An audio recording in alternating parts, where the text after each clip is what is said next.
Well, hello. Welcome back. It is Saturday, January 21st, and we are here to do our episode 6 lookup list bonus episode on Sherry Black. Again, do we have to introduce ourselves on the bonus ones? I'm Margot. I'm Jenna. And if this is the first episode you've ever listened to, I would encourage you to go back and listen to the regular episodes probably, because these are more casual and more non-telling of a murder story. That's right. I guess that's the biggest difference. We're not telling a murder story. We're kind of, it's almost kind of like a self-reflection, like looking back at what did we get wrong. And then so we haven't really done this because I know that people generally hate this on podcasts, but we're going to do it this time. A few people say housekeeping things. Oh, I didn't know we have housekeeping. Yeah, just kind of not related to lookup list, not necessarily related to the episode, just kind of in general things. So one thing that I did want to bring up is we went to see Dad yesterday, have a drink with Dad, and we were talking about the podcast, and we were telling him some of the reviews that we've gotten and some of the feedback, and he was saying, if you're not pissing someone off, you're doing it wrong. You're not, if you're pissing no one off, if you're making everyone happy, then you're obsolete. You're boring. You're a wet blanket. Yeah, I think that's exactly what he said, actually. So, and I just wanted to, just touch on that because I think that's interesting, because I do think that we're pretty cautious and try to be cautious and aware of not, of trying to say the right thing. You can't always say the right thing, but trying to say the appropriate thing nowadays. And I think it's trying to say, well, I'll speak for myself. Maybe Sure. You're just trying to say the appropriate right thing. Okay. I'm just trying to convey what I actually, sometimes I just say shit before my mouth moves quicker than my brain. Right. And so it can come off wrong, or I can say the thing that I don't actually mean. So a lot of the pauses and the hemming and hawing often are just trying to convey what I actually think or feel. Sure. There's a learning curve to speaking with someone that I've spoken to you for many, many years now, and to speak with you and have it be recorded and have it be out in the public where people can hear it and maybe take it the wrong way because they don't know us personally. Yeah. So they don't know my intention behind it. They don't necessarily know that that was a joke, or that was just, I didn't think it through before I said it. Right. Of course there's editing, but only to a certain degree, because we don't want to edit out all of the, Well, we will still want to be human. Exactly. And humans. Yeah. Perfect. Screw it up sometimes in Exactly. various ways. But it did kind of strike a chord with me when he said that, because I do think we or I at least try to, I don't think we're not setting out to offend people, basically. But it kind of struck me in that you're always going to offend someone, and if you're not, then you're doing it wrong. And I was like, well, maybe I should be less let me cut this because I'm editing these episodes. Maybe I shouldn't edit some of that out. Maybe I should just fucking leave it in. Let's try it for one or two and see what happens. Yeah. Also, that doesn't mean we're going to try to go to the opposite end of the spectrum and purposefully offend individuals. But yes. Certainly. And then I guess this isn't really housekeeping, but before we get into the lookup list, I wanted to mention, so I listened to this episode, to episode 6 today, Sherry Black, and I noticed around 55 minutes, there's something that was meant to be edited out and it wasn't. And for anyone who has listened and is listening to this, I just wanted to explain it. So around 55 minutes and 30 seconds, I say, so I was telling Mark about this story, and he said, well, if Adam DeBurrow has been arrested, why didn't they match his fingerprints to the fingerprint found at the scene? And so when we recorded this, we had a whole conversation about that. And I kind of talked it through, and then after 5 minutes, I was like, oh, I think I know why this didn't happen, why they didn't connect them, because Sherry was murdered in November.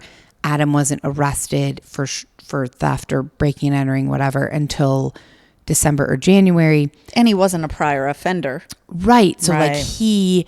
so they took his fingerprints, but it was after she had been murdered. His prints weren't in the system. When she was murdered. Exactly. So like we talked about it when we were recording. We kind of got to that and I was like, well, okay, we figured it out. This is no longer a question or relevant. So I tried to cut that whole part out, but inevitably I missed that little snippet. So that's why that is in the episode. If anyone caught that or heard that, I just wanted to highlight that I try to edit out things that seem, irrelevant or boring out of these episodes. And yeah, sometimes I miss stuff. She screwed up. I screwed up. That's right. I did screw up. Okay. Well, let's jump in. We have quite a few actually on this lookup list. So let's jump into it. The first one you had on here in quotation marks was Crossroads of the West, which I guess I must have said that's what Salt Lake City or Utah's called, something like that.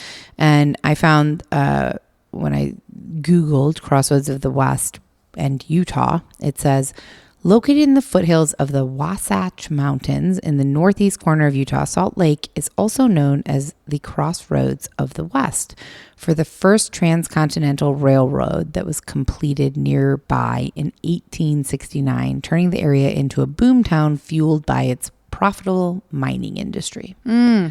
Okay, that's cool, because at first when you started that explanation, I thought, oh, she said all of that. I mean, the first 5 words. Right. But you said all of that in the actual episode. But yes, that's interesting. It was about the railway system, and which thus at that time, I guess, was high mining times. Right. Exactly. I wonder what they mined there. What kind of ore? Copper, I think. I don't have it in front of me, so I could be wrong. But I want to say that when I was looking up something else, not this today, gold, silver, like typical things, but I think copper is a big thing in Utah, I want to say. Cool. Don't quote me on that. The next one is the breakdown of the non-Mormon population. Like, what are other religions? So did Wikipedia help or no?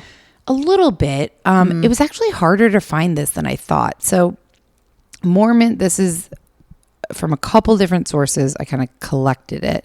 Mormons account for 49% of the 1.1 million residents in Salt Lake County. Oh, that's interesting. Sorry, you may have to say that over, but because in the episode you asked, do you think there's more Mormons or non-Mormons? And I said non-Mormons, but it's right there at the cusp. It is. It is right at the cusp. Okay. It's the lowest percentage of Mormons in Salt Lake County since the 1930s, according to the Salt Lake Tribune. That's according to membership figures provided by the Church of Jesus Christ of Latter-day Saints, that include active and non-active members. So statewide, Mormons account for nearly 62% of Utah's 3.1 million residents.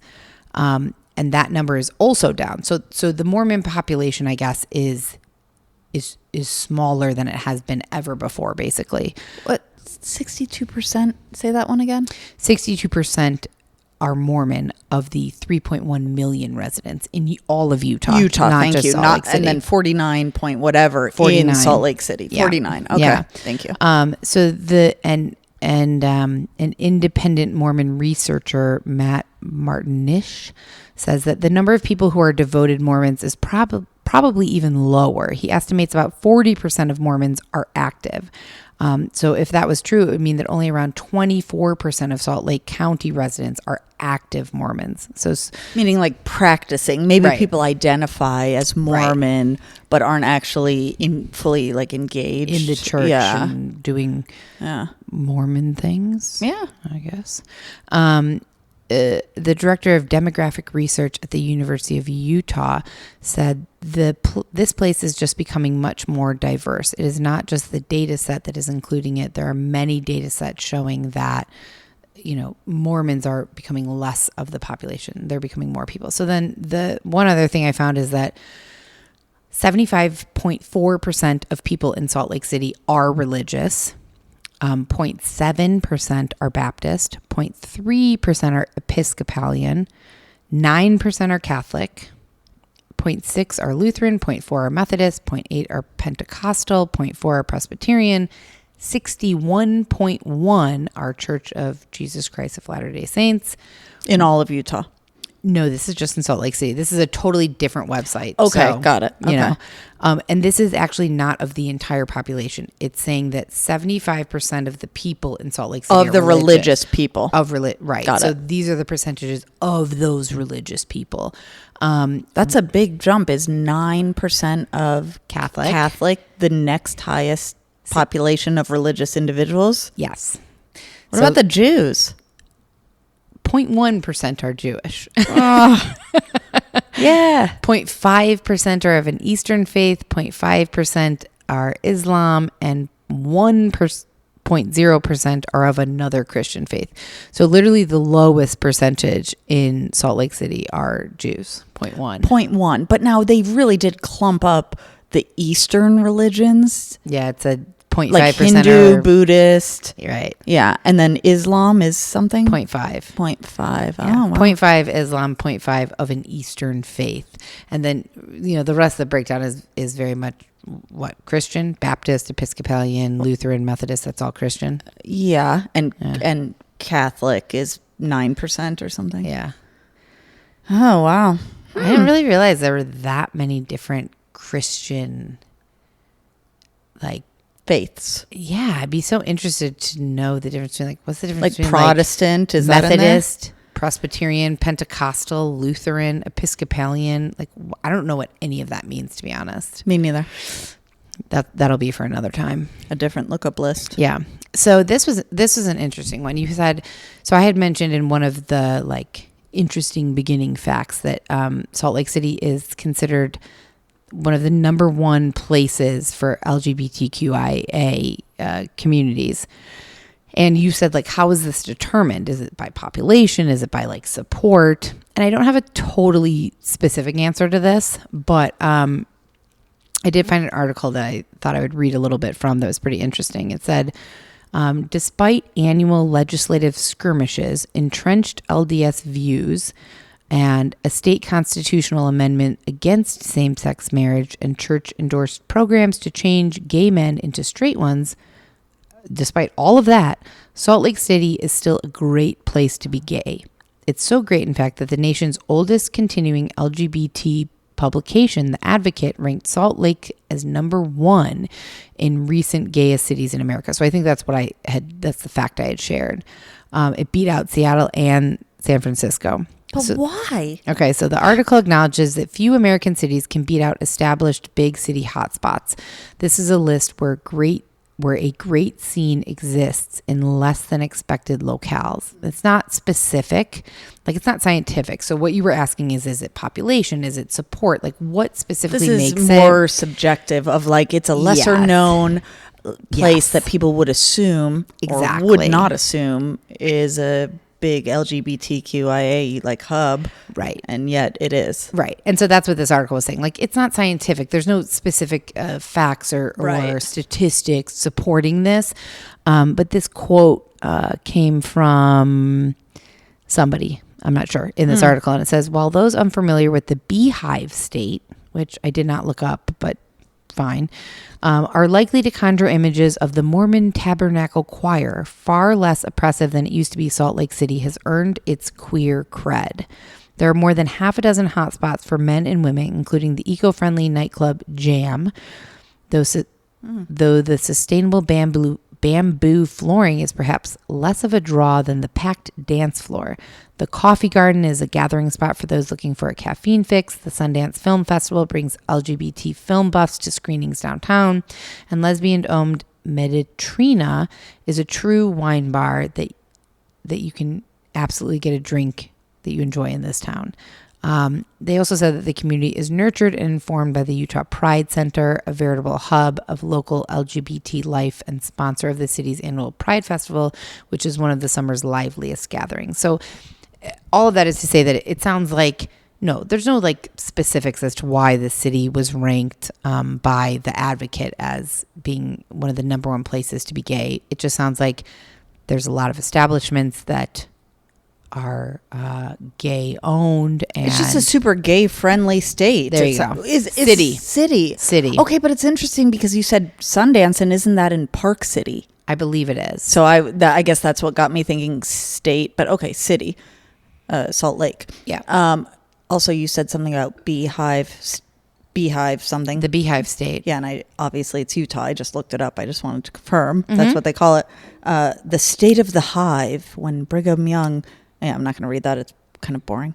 So what, the Beehive State has to do something with Mormonism? Yeah, the beehive became its emblem, symbolizing the kind of cooperative work that would be required to make the desert bloom. Wow, I like that. And also, I hate beehives. Yeah. They're so gross. Also, that you were talking about some gay bar or club with it was like sustainable with a bamboo floor. That's cool. Yeah. So the next one on the list was more about, and this is interesting because, again, I listened to the episode today, and later on in the episode, we mentioned that... Are we recording?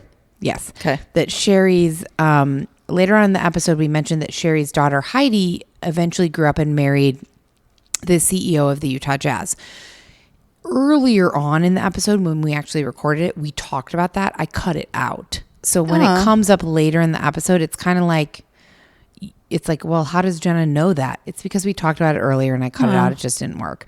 So we didn't really get into that. But so on your list was kind of like more about Heidi, Sherry's daughter's husband, Greg Miller. He resigned as CEO of the Utah Jazz in March 2015. And it was a company that his dad started when he was 13 years old. He spent his entire adolescence and adult life working for the Utah Jazz. He took over as CEO in 2008, just months before his dad died in 2009. And he left the company apparently in terrific shape. Forbes named Greg's mom, so Heidi's husband's Heidi's mother-in-law. Right. The state's Utah's richest person with a net worth of $1.6 billion. When you, whoa. First of all, let me pause and say whoa. Yeah. Whoa. You said I was wondering, like, how did he get involved with the Utah Jazz? What's his name? Greg Miller. His dad started and you said his dad started the company. So I was thinking his dad started the Utah Jazz? Like, what's the company we're talking about? Well, the company is the Larry H. Miller Group. So before the and Utah then Jazz acquired. Yes. Okay. So before the Utah Jazz, before apparently they owned TV stations in Utah, they owned advertising agencies, sports apparel stores, movie theaters, and restaurants. Larry H. Miller Group started out in the car business. Apparently, Larry H. Miller, Greg's dad, so Heidi's father-in-law, was a businessman. He, at a certain point, owned the Utah Jazz. He also owned the Salt Lake Bees, a minor league baseball team. He owned more than 60 automotive dealerships throughout the western United States and a variety of other ventures, including the Prestige Financial Services, a restaurant and entertainment complex called Jordan Commons, Megaplex Theaters, Miller Motorsports Park, an advertising agency, an arena. Well, no wonder his widow is the richest or was the richest Utah resident. $1.6 billion. Yeah. So when Greg, Heidi's husband, resigned as CEO from the Utah Jazz in March 2015, he didn't know what to do with himself. So he apparently, I just thought this was interesting, he made his way to the North Pole, flying most of the way on a Russian cargo plane and covering the last 20 miles on a Russian military helicopter. Wow. Yeah. And apparently he stood on top of the world at the North Pole and completed a circle that began with a trip to the South Pole in 2014. So 2014, he started at the South Pole. 2015, he was at the North Pole. Wait, but I thought he didn't leave the team or leave the business till 2015. He didn't, but he must have just taken a trip to the South Pole. And he probably had some time on his hands because he was on his way out. Right. And so after he did these trips, South Pole, North Pole, resigned as CEO. This article said, after that, he cleaned out his shed, did some traveling, whipped his cargo trailer into shape, fixed all the stuff that needed fixing around the house, organized his office, and did some more traveling. And that brought him to ask his wife, what do you want to do tomorrow on like a random day, in this article, and Heidi. And Heidi said, I don't know about you, but I have a life, so I have things to do. And at that point, Greg realized I wasn't going to be very good at doing nothing. So he was like, what do you do when you're 49 years old and no longer in charge of this company that your dad started when you were 13? And he somehow came to that he was like, I'll get back in the car business. That's how this company started. He wanted to buy a car dealership. But because the Larry H. Miller Group owned car dealerships throughout a lot of states, it was very limiting to where he could buy a car dealership, I guess, to not be in direct competition. And apparently he was allowed to buy one in California. California was free game. So he ended up buying Bob Baker Toyota in Lemon Grove, which is a suburb of San Diego, and started running that. And that's about as deep as I went. What kind of cars did they sell? Well, it wasn't Toyotas. You did say, I love a Toyota. Yeah, you do. Okay, that's also very interesting. Did him and Heidi have children? Yes, I believe they had Okay, 6 so that children. that makes sense that when he's all, what do you want to do tomorrow? She's all, I've got things on the calendar. Right, yeah. Also, that's a real sign of, good for him, but wealth of like, I'm going to take, even before I resign, I'm going to go to the South Pole, meander the North up Pole. to the South and North Pole, Yeah. and then ask myself, what the heck should I do tomorrow? Yep. I bet there's a lot more to that entire story, but I felt like that was an appropriate amount of depth to go into it. What about those Triscuits? Oh my God. Jenna made a snack because I said I really wanted something salty before we started this. So she took Triscuits and put a slice of cheddar, like sharp cheddar Shreddy cheddar cheese on the Triscuit, and then took a green olive, cut it in half, and put both little halves on each Triscuit and baked it till the cheese melted. And I like all of those things, so I had no doubt I was going to like this. But whoa, it's so flavorful, like the sharp cheddar with the salty. I can't believe you've olive. never done that. Maybe I just assume that's like what everyone does. No. With Triscuits on the side say like, maybe they don't say or show that picture in particular, but they'll show like sometimes with like cheese and an apple slice, which I don't like. Ugh. But yeah, I assume like I've done that since college. I mean, I've had Triscuits with cheese. I just don't think I've ever melted them with green olives, and I love green olives. Mm-hmm. Yeah, it's incredibly flavorful. I recommend it to anyone listening. Try it, and it's also inexpensive. Yeah, really good. All right, so High West Distillery, which was the kind of ski-in place that I mentioned. You just had like more on this, like most popular beer or liquor here. So it was founded in 2006 by David Perkins and his wife. David was a former biochemist, and he was inspired to open his own distillery after seeing the parallels between fermentation and distilling process and his own work in biochemistry. So his family relocated to Park City, where they began distilling in 2007, and then opened up this place in Salt Lake City, I guess. What's it called again? High West Distillery. Okay, now what's a distillery? It's not a brewery, so it's not just talking about beer. No, They're distilling spirits. It's whiskey. Whiskey. Yeah, whiskey. So it was a small operation in downtown Park City. It's grown to be an internationally recognized award-winning brand of whiskey, apparently. High West. Yeah. At its simplest, it was a tent with a plank slapped across the top of 2 whiskey barrels. But it soon became the social epicenter of each new town that it went to. Now it's located at the bottom of Park City Resort's Quittin' Time ski run and next to the town lift. High West Saloon is the world's first and only ski-in gastro distillery. You can find it at 703 Park Avenue in Old Town Park City, just 1 block off historic Main Street. So I guess that's not exactly in Salt Lake City. It's in Park City, but close. I wonder how far Park and Salt Lake are from one another. I do not know. I'm trying to look up this High West Distillery, and I understand why they do this, and also it's kind of annoying. I'm like fumbling with my birthday. Yeah, yep, I know. But that's where I got this information from, that website. When I first typed in High West, it shows where they serve it here in Tucson. So at like Union and Oh, really? Yeah, Union Cool. Brother John's, which is not my favorite place. Sorry, Brother John's. Yeah.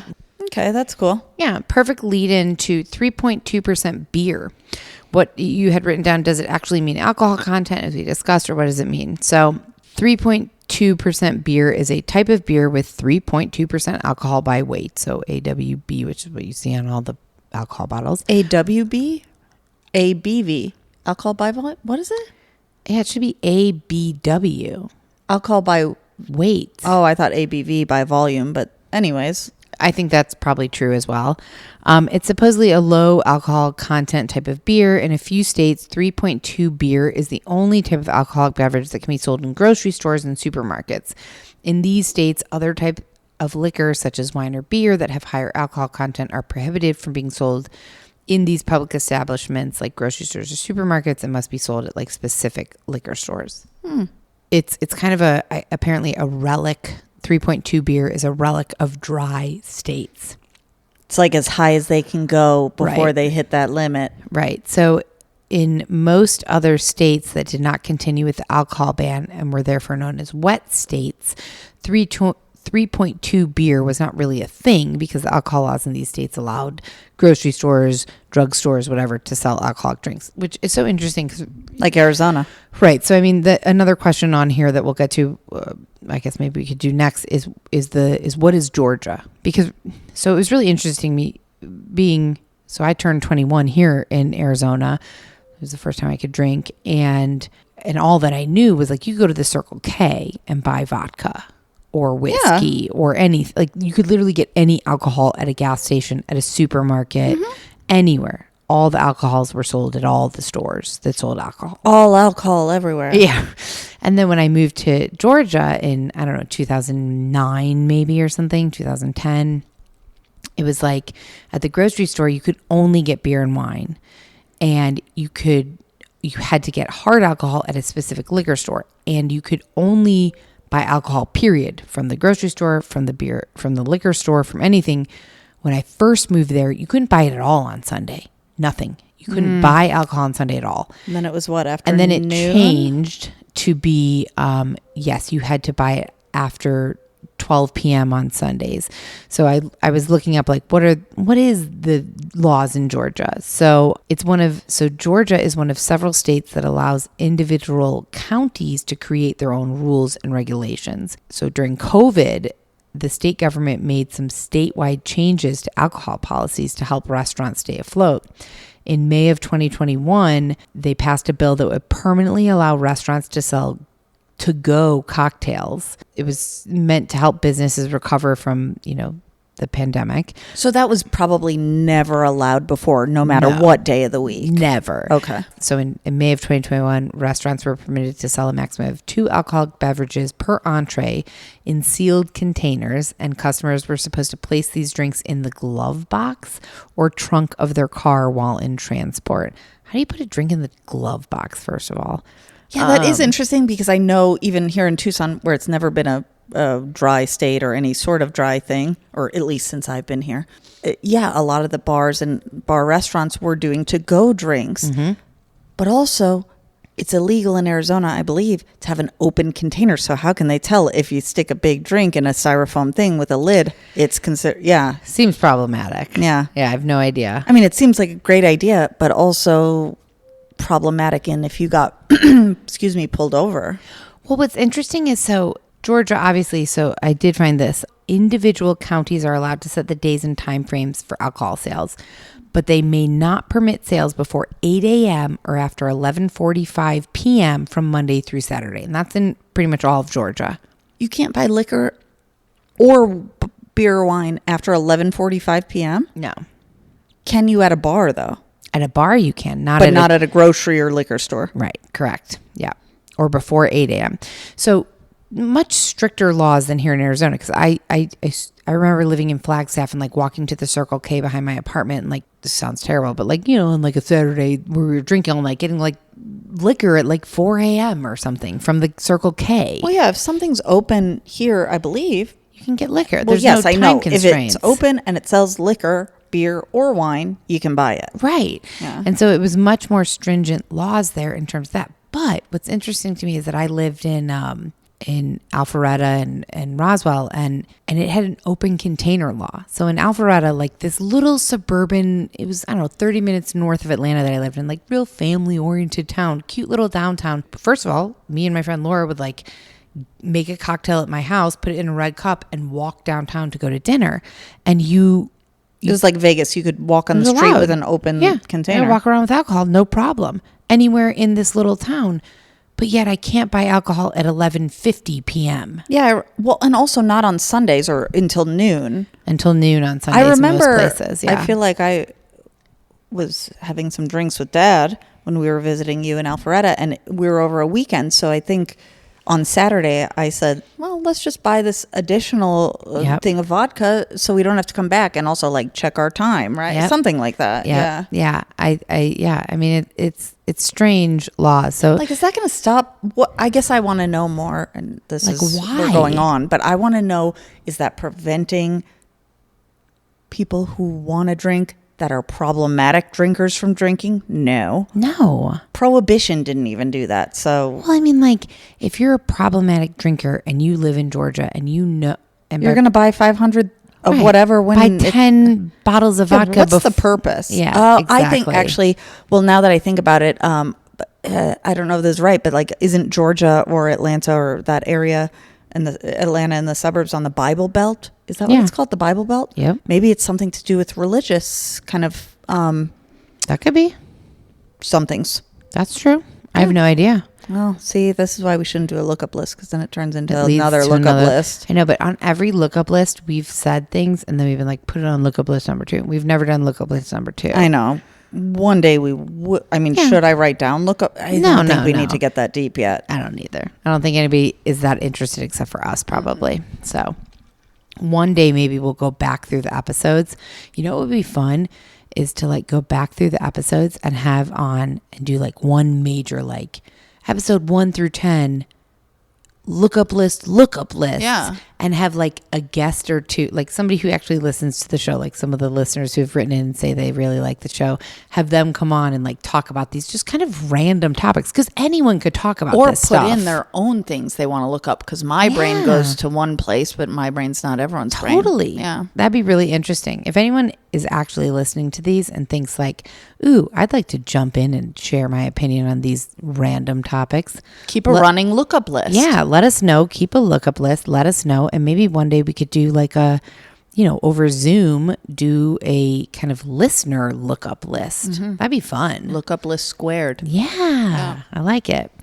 All right, I skipped through a few here. So let's see. We had the Okur Mountains. You had just written down Okur Mountains, which are I think I maybe wanted to know if that's how you pronounce them, or maybe that's that other thing that listener wrote in. I think it is that. Yeah. Oh my God, I'm so glad you reminded me of that. Oh. I didn't write that down. Oh, I think we should honor that person for taking the time. We absolutely should, and we're going to do it right now because I don't want to forget. So we'll go back to the Okur Mountains. So on our link tree, which is the kind of website link on our Instagram and Twitter and everywhere, we have 2 links on there. One is a lookup list request. So if there's something that you are listening to in an episode and you're like, no, they fucked this up, they got this wrong, or I want to know more about this or anything like that, you can go to the link in our Instagram bio and click it and fill out this little like Google form telling us what you want to hear more about or what we got wrong. There's also a form for crimes or murders that you know about that you would like to hear about. And we would love suggestions. Somebody left one on a TikTok that I wanted to do but couldn't find enough information on. So anyways, we got our first response to the corrections/lookup list request form on Google. And unfortunately, it doesn't say a name with it. So I can't give the person credit because it doesn't say who this is from. However, they'll know who they are if they listen. Sure. That's true. So the question on this little form says, what detail or information was incorrect and or should be fact checked further? Whoa, I don't know why my voice just did that. Sorry, guys. So this lovely person wrote back, the pronunciation of the Vidocq Society, it's VDOC. VDOC. Yeah. And so we talked about this in that when Sherry's family was kind of like frustrated with where the investigation was going nowhere, and they called upon the Larry H. Miller Group, so Heidi's husband's father's kind of business, to try and fund some deeper investigation into this. And so they're like the independent kind of investigator helpers. Right. So this lovely listener wrote in and said the pronunciation of I said Vidocq Society, and she said it's VDOC, and it's named after Eugene Francois Vidocq, a 19th century French detective. That's Jenna's dog Pilot, who has just discovered his bone and his toy, and he's very excited. So if you hear some squeaking or bone dropping, also let him back outside. Oh, no. This could get annoying, trust me. That's okay. People understand. I mean, if people don't understand, like, they're not our people. I was going to say, dogs are disruptive and frustrating sometimes. I was going to say unpredictable. Oh. But yes, disruptive and frustrating. And animals enrich our lives. That's what Michael says a lot. Okay, that's what I was going to say. Disruptive and frustrating, but worth it. Like they just make like anything, right? A relationship, a child. I don't know that, but like exactly. a plant. Exactly. Yes. Pilot, we don't think that you're frustrating. Yeah. He's very cute. Okay. Eugene Francois Vidocq, a 19th century French detective and first private detective who used psychology to help solve cold cases. So the VDOC Society was started specifically as an outside source for cold cases, and they meet once a month. People from all sorts of criminal justice agencies and expertises, I don't know if that's the way you say it, but come together to hear detectives present their cold cases. It's pretty interesting, and there's a book about them. I think it's called the VDOC Society. I only know this from Wikipedia, and one of my college professors was a member of the VDOC Society, so I know about it. Not really anything that needs to be fixed, just a tidbit I thought you might find interesting. That's what this person wrote to us. I love a tidbit. Yeah, I thought it was really, really nice. Like the fact that they took the time to... That's okay. We already said the Pilot might have some bones. I wonder where I was going to say, I wonder where she went to, or they went to college, but I guess it's not necessarily Utah. I don't know. No, I think because I think she said it's from all over. How do you know it's a she? Or he or them. I don't know. Right. You're right. You're right. No, I wasn't like being politically. See, now I'm going to try to be unpolitically correct. Yeah, let's really offend some people here. I was wondering because I at first said she as well, and then I thought, I don't know who they are. But maybe because I'm a she, I just assume I think so. She. Yeah. Well, this person who, so on these forms, you can set a setting that says like you must give your email address or your name, and I turned that off because I don't want people to feel like they have to do that, and maybe they want to stay anonymous. So this person, I can't see your name, your email, anything. I don't know who you are, but we really appreciate you responding. And if you are listening to this, thank you, and let us know if you want or are willing. Let us know your name and where you went to school so that we can say thank you on the next lookup list. Yeah, and I guess that's a good thought or whatever thing to put out there for other people if they're going to give us feedback on things that might need to be tweaked, fixed, whatever that tab is, to write in. Corrections if you want us to know your name or give you a shout out. Just include specifically, that. Just sign off with your name or whatever else you want us to include. Yeah. Yep. I mean, not your social security number, but right. Yeah. Don't leave that. Or do. You could. I wouldn't know what to do with it anyways. Me neither. Quite honestly. Me neither. So before I quickly switch over to the VDOC Society because I didn't want to forget. We were talking about the Oquirrh Mountains. I believe that is how you say it. Yes, it is. It's Oquirrh Mountains. It's a Ute Indian word meaning the shining mountains, possibly due in part to the range's appearance when struck by morning's first light. When Mormon pioneers settled in Salt Lake Valley, the area west of the Jordan River was known as Western Jordan or over Jordan. I don't know what that has to do with anything, but I Wait, what? I was really following. You were talking about the shiny mountains, the morning sunrise, the settlers of the LD Mormon church or something, and then you said something about the Jordan River, and then you got Western lost. Jordan or over Jordan, but then I didn't put anything else except for that. Like I only copied that part. Well, you can just cut that from Jordan on. Yeah. In the winter months, the Oquirrh Mountains become home to a small population of bald eagles, which can often be found in the cliffs on the west side of the range down to the reservoir near the town of Stockton. Bald eagles are, I believe they're still, or are they still, I guess I should say, are they Endangered. still on the, endangered I believe list? so. I believe so. And these Oquirrh Mountains are also well known for mule, deer, elk, black bears, and mountain lions. Now, black bears. Let's talk about that because I need reminding. Black bears versus brown bears. Yep. Tell me what you do because I know. Okay. Well, let's first start off with which is more dangerous? Brown. Okay. I was going to guess, but that is what I was going to guess. Okay. What do you do if you come upon a black bear? And they're two very different things. Very different. One. Wait, let's clarify. Brown bear includes a brown bear. And a grizzly. There you go.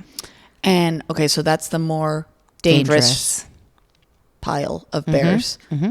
The black bear, still dangerous. Yes. One, I think, don't say yes or no or anything. One, you get big and make loud noise and stomp around. And one, you lay down and pretend to die. Right. Which is which? I imagine the more dangerous you lay down and pretend to die. Correct. Grizzly/brown. Correct. And the black, you don't run. Don't run. But you get big. Without, and this is where it's confusing. You get big without being too intimidating. So you want to scare them off. You want to seem confident, loud, move your arms around a lot. Like you're capable. But you're not trying to attack them. There you go. That's it. And same with mountain lions. Something where you're not supposed to make eye contact, or is that something else I've heard?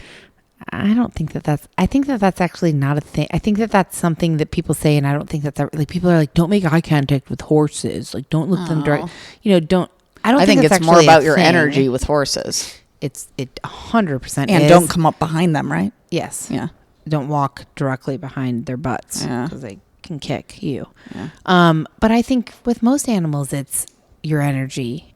This is not a scientific evaluation of this, but like, if a bear is going to attack you, looking it in the eye is probably not going to make or break your situation. Maybe rolling down in the fetal position or making yourself big and scaring it off, that might. Could do, and also may not. But I don't think like if you like glimpse in its eye, I don't think it's like, ooh, you're dead. I'm all closing my eyes. I put my mask over my eyes. I don't think that's going to do it. Bear spray is surprisingly effective, but not for the reason that I thought. But I've heard a whole lot of things on this recently, but now I can't remember. Bear pepper spray? I used to run with it in Flagstaff. Yeah. Mm-hmm. Which was super unnecessary, but I was very paranoid. Apparently it is, unless you're like a cool as a cucumber under fire, essentially, under huge stress, and you have a gun and you're a great shot, apparently the bear spray very is effective. Just as, if not more effective. Yep. Also, now I can think, you're going to have to cut this, but I think of Cocaine Bear. I want to watch that preview again. Somebody said that. Versus the creepy one you showed me. Those are two such different bear things. I have to cut that. Those are such good bear things. On our meeting the other day, Barney or Dana, I don't know, somebody said, we were talking, on our Monday meetings, everybody talks about like, what'd you watch over the weekend? What are you looking forward to watching? And several people said, like, I watched the preview for Cocaine Bear. Can't wait to see it. Yeah. And I was like, me too. Oh my gosh. I hope they said that weeks ago because we've been watching that preview. Yeah. Now, what's that Backcountry? Is it out? The movie's out? Oh, out for years. Have you seen the whole movie? I have. And so I was going to actually say that because that bear in that movie is a black bear. And anybody who's listening who hasn't seen the movie Backcountry. Wait, but black bears... That's the lesser of the evils. Usually. I Sure, think it's, sure. Usually. Maybe there was cubs around. Maybe they were hungry. Maybe Yeah. they hadn't eaten in a while. There's Yeah. so many factors. But I want to say Backcountry, I watched it thinking not going to be a great movie. However, the main woman in it, she's from FBI, which I love. So really like her. Don't know the guy. It's not a great movie. It's a fine movie. It's meh. But that bear scene is, to me, like it's an epic. Outside of like the Revenant bear scene, it's so graphic. And I don't generally like graphic violence or like gore, but Bear's fast. Says the girl hosting the... Also, it's Fair totally different. Fair point. I love Leo. I like The Revenant. I think it's a beautiful movie. I agree. Michael fell asleep I did too. during that part. So, Wow. yeah, it's a cool scene, but it's totally... The Completely different. Revenant's a cool bear scene. This one's totally different. It's like... it's like, I'm not Leo. I can't see myself as Leo in that scene. I could see myself camping in a little shitty tent. right, because it's like a relatable movie. It's kind of I don't want to say this because I'm not sure if it's true, but it feels like a low budget kind of movie, and also a really interesting, gory, horrifyingly well done bear attack scene. Watch because it. I would imagine it's hard to make those bears. I've seen a lot of shark movies. I haven't seen a lot of bear attack movies. I'd imagine it's hard to make those feel realistic. And this one feels like when she's running away, slight spoiler alert here, but when she's running away and the bear is over her boyfriend and his body is kind of like hollowed out. Ugh. And that's a real bear, I believe, in that scene. Which makes me feel bad for the bear, and also... I know. But like, really, I mean, just you can picture yourself, because I've been in woods that look like that. I've been hiking or camping in places that look like that, where I'm like, oh my God, is there a bear? And there's never a bear, but there could be. Till there is. Exactly. That was a lot on bears. It was a good offshoot, though. I like that conversation. Yeah, just also, I mean, I've never seen the whole movie of, what's it called? Backcountry? Backcountry. But even if you just look up YouTube, the preview for Backcountry, right? Or Yeah, the bear scene. Bear scene. Back. Look up Backcountry bear scene. It's like 6 minutes long. It's definitely on YouTube. And if you don't like blood or gore, which I generally don't, I would say avoid this scene. But it is, I've never been attacked by a bear, but I imagine this is what it would be like. It feels realistic to me. Yeah. Oh, God. I Doesn't have to it? find what I heard.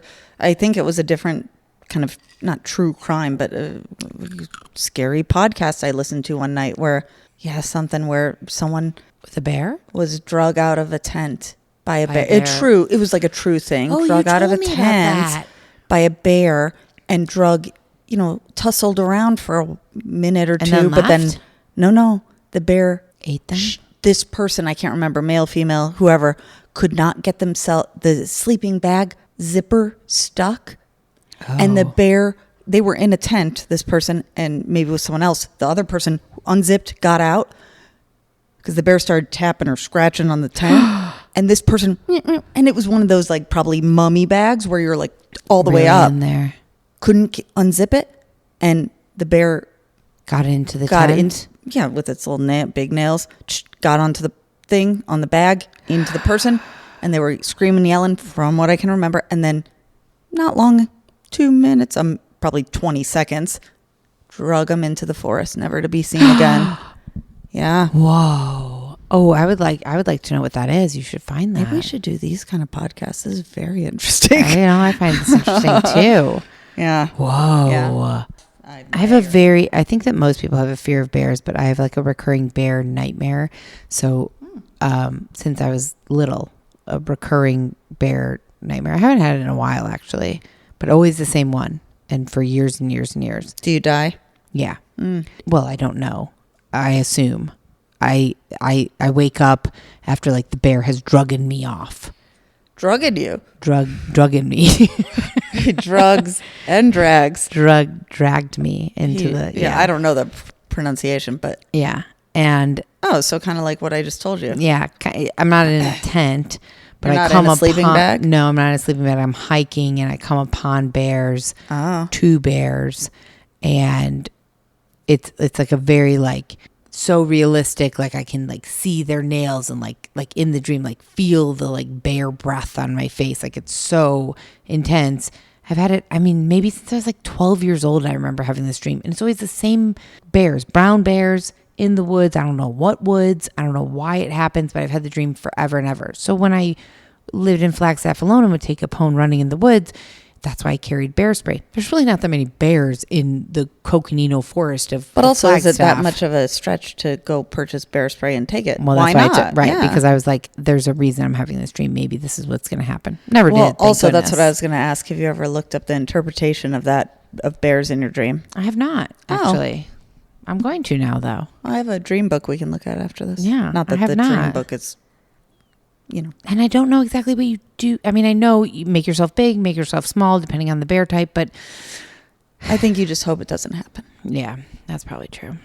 All right, let's maybe get back to the lookup list. Guys, we're starting a new podcast called Bears. by Southwest. I would love to do that. Bears and sharks. Those would be the two things I like to talk about. But we are going to get back into this episode 6 lookup list. We really only have a few more things. Honestly, I'm going to say 3 more things that I like to talk about. One is a really quick one, and I feel like it does need clarification. So bludgeoned. You wrote down bludgeoned. What does it mean?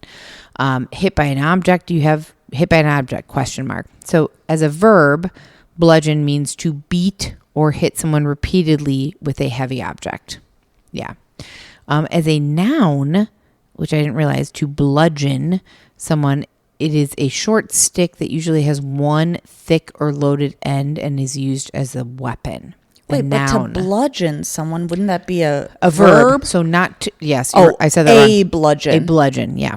Is the A noun. heavy Yep. stick Yep. thing. And then to bludgeon someone is to hit them with that heavy stick. Repeatedly. Repeatedly, yeah. Okay. Yeah, I guess I thought that, but I just wanted to clarify. You had asked, does it mean only in the head? And it does not. It means anywhere. Anywhere. Yeah. Yeah. So when whoever says bludgeon to death, or that was the cause of death, was bludgeoning. Could be anywhere on the body. Beating them to death. Somewhere on the basically. body. Yeah. Ugh. And so the last you had something on here about you wanted to see a picture of B&W Supply billiards and books, which I did find a few pictures. I will show you when we're done, and I will post them on the Instagram. Cool. How about? I feel like because there's no good way to really explain that on here.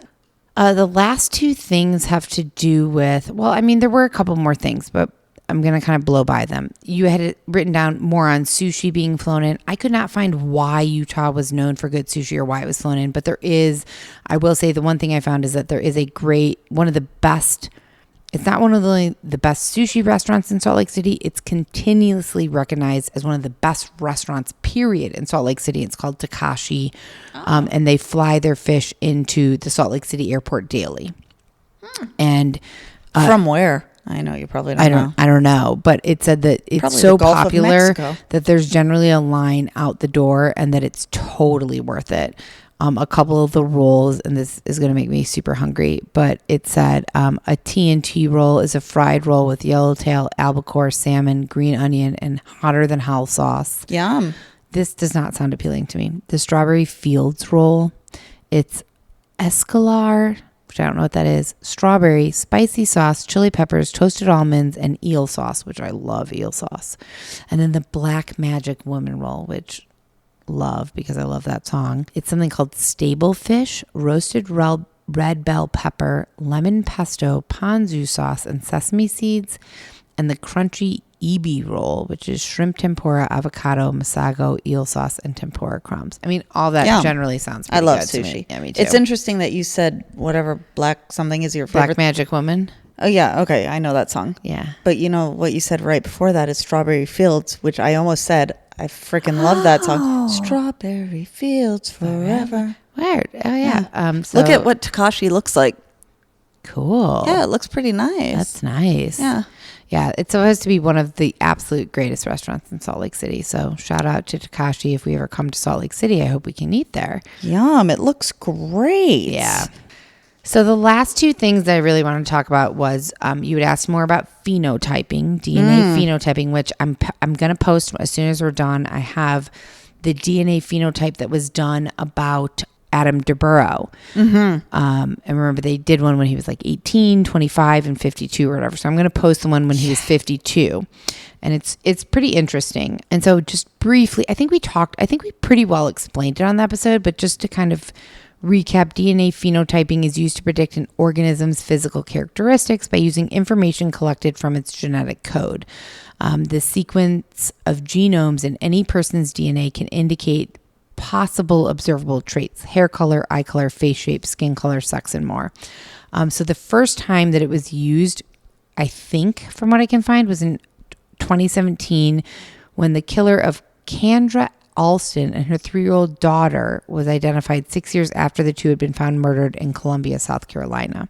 I found something else that said that the forensic DNA phenotyping began in 1999 in Europe with the brutal rape and murder of a 16-year-old in the Netherlands.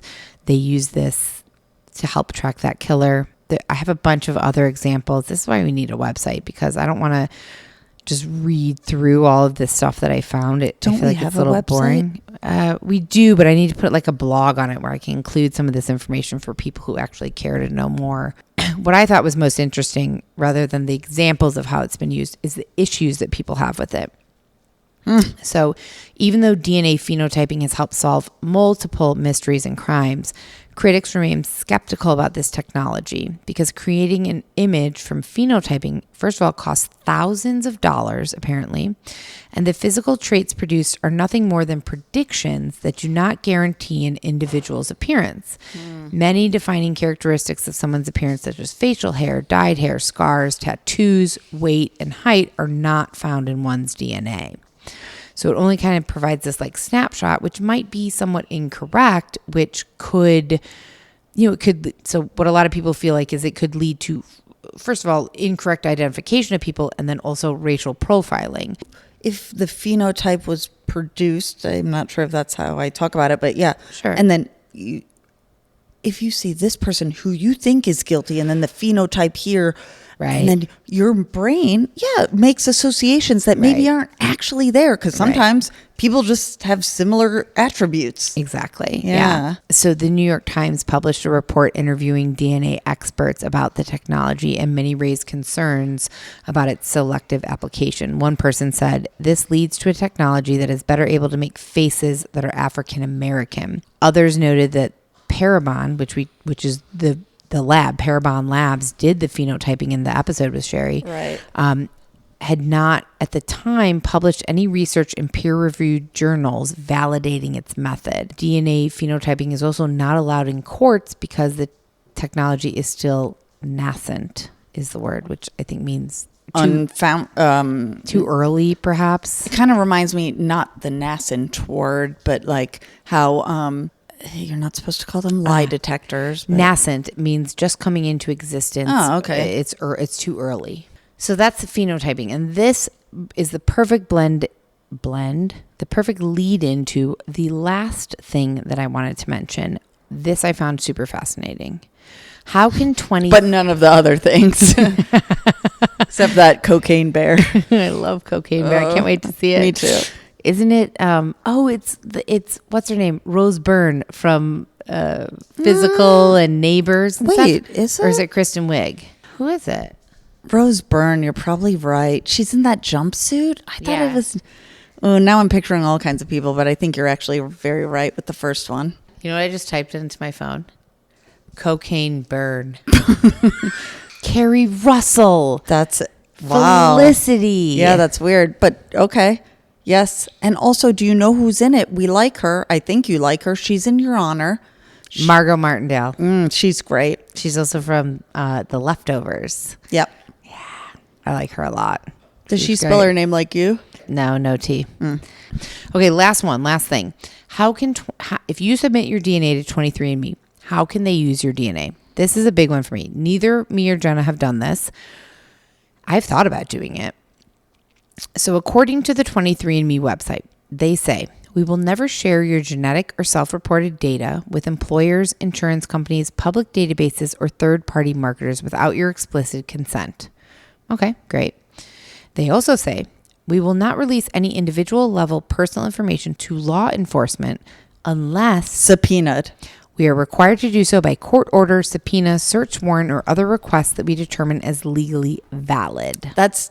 Before you ever got to the legal part, I thought, great. First of all, sorry, but going to 23andMe, yes, I know they have to put like the real stuff out there. And also, they're going to word it in a very lovely way, the best way.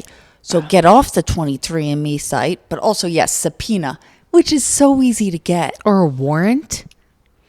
So, okay, there are a few other things. So the issues with it is what I wanted to get into, but I want to go right off of what you just said, which is one of the major issues with it is the company's situation or privacy statement can change.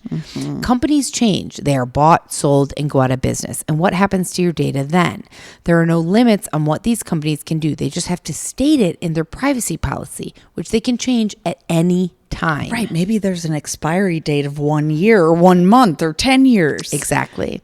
So, and then another one is laws governing genetic privacy are not broad enough, according to experts. Many privacy experts are concerned that the only law covering genetic privacy is the Genetic Information Non-Discrimination Act, also known as GINA, and it's too narrow in its focus on banning employers or insurance companies from accessing this information. Other than GINA, there's nothing that basically protects your information.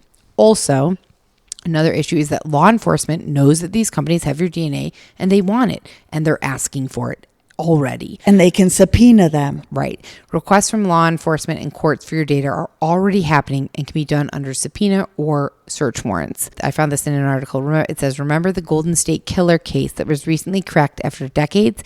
It was cracked with the help of DNA from a genealogy company. Catching a murderer is a good thing, but the ability of law enforcement to target your DNA through these testing companies is a big issue. A quote says, oh God, you're going to love this. This I thought was great. Or hate it. You hate it and love it, yes.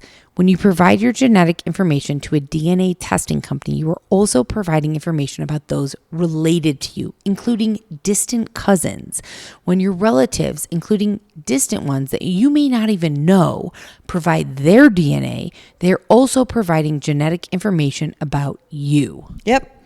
Yeah, it's not 100% your genetic, but yeah, that's why people who are adopted can find, it doesn't even have to be their biological sibling. It can be their second cousin that did 23andMe. Well, right. Think about it. Which is lovely in some ways. And also we know the pros and cons, what you shared as they are today. Right. But think about it. You and me have both decided to not submit our DNA to Ancestry, 23andMe, for whatever. now, I'm worried now for you, for me. Oh, I'm not going to. Absolutely not. However, if you think about this, we have lots of relatives on dad's side of the family that we don't know, that we've never met, that we're not in touch with. Any number of them could have submitted DNA. And I'm sure they have. To one of these websites, which means that potentially our DNA is somehow linked in there because they say distant cousins. A portion of our DNA, yes. Yes, which it is. Which is, I believe, and again, I would have loved to cover this in this lookup list, but that is kind of how Adam DeBurrow, Sherry's killer, was found, because somebody in his family put DNA in one of these genealogy websites, and then the police obtained his DNA. Again, still questionable whether it was like when he was in the interrogation room or whether they did it from a cup he threw away in public.